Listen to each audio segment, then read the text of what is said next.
Hello everyone, welcome to my channel Shreyas blog. তো সবাই কেমন আছো? আশা করি সবাই ভালো আছো, আর আমিও প্রচণ্ড ভালো আছি।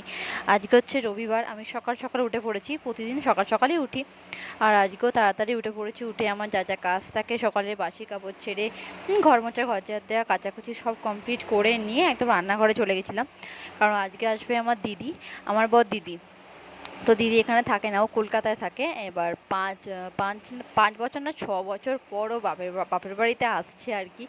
অনেক বছর পর, লকডাউন ছিল, তারপর কিছু ব্যক্তিগত কিছু কারণ ছিল, তো সেই জন্য আসেনি। তো ফাইনালি ও আসছে, তো সেই জন্যই এত আর কি গোছগাছ, এত রান্না বান্না। তো চলো।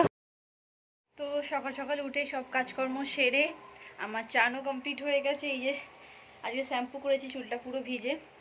আর মেয়েও উঠে পড়েছে, ওকে এখন খাওয়াবো, তারপর রান্নার দিকে যেতে হবে, কারণ আজকে আমার দিদি আসছে, তো সেই জন্য।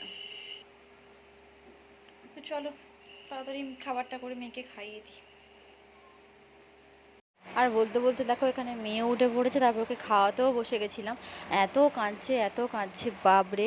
ওকে খাওয়াতে যে আমার কি কষ্ট হয়, মানে কি বলবো। অন্য বাচ্চারা যাই হোক বসে বসে খেয়ে নেয়, ওকে তো গোদল ধরে না হলে খাওয়ানোই যায় না। তো চলো দেখতে থাকো।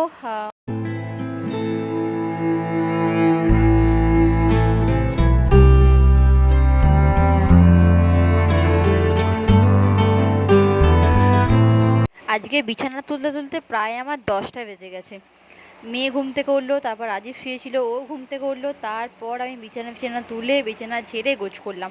তো তারপর আমি এখানে ডিম সেদ্ধ নিয়ে বসেছিলাম খাবো বলে। আর এখানে মাছটা ধোয়া হয়ে গেছে, এখানে মাছটা ধুয়ে নুন হলুদ মাখিয়ে রেখে দিয়েছি।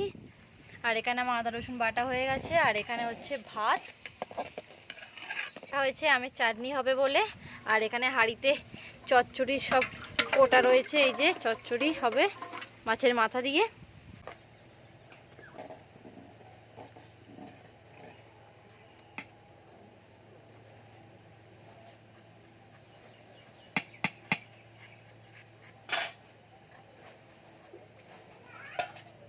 আমার আলু পটলও কাটা হয়ে গেছে, এই যে পুরো কাটা কমপ্লিট। আর একটু রসুনটা, তো তারপর যাদের জন্য এত রান্না বান্না, যাদের জন্য অপেক্ষা, তো তারা চলে এসেছে।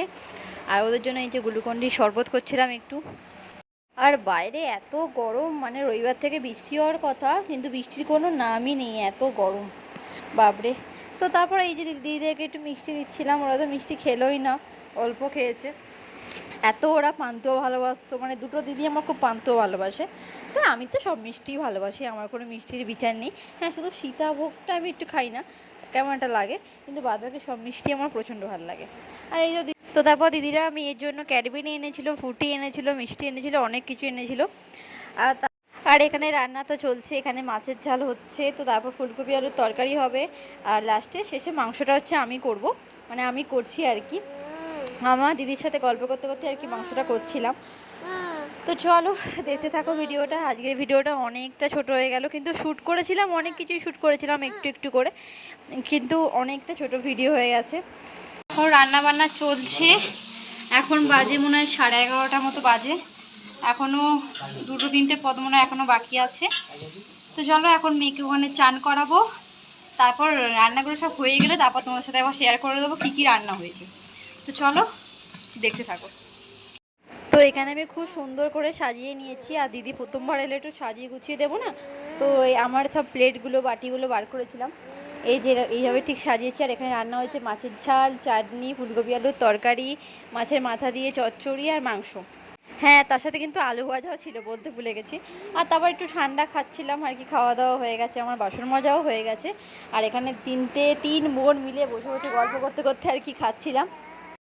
আর আমার দিদি তো এখানে বুঝতে পারছে না আমি ভিডিও করছি না ঠিক ফটো তুলছি, ওই জন্য হাসছে, ও যে কি পাগলের মতো করছিস। তো যাই হোক, চলো টাটা।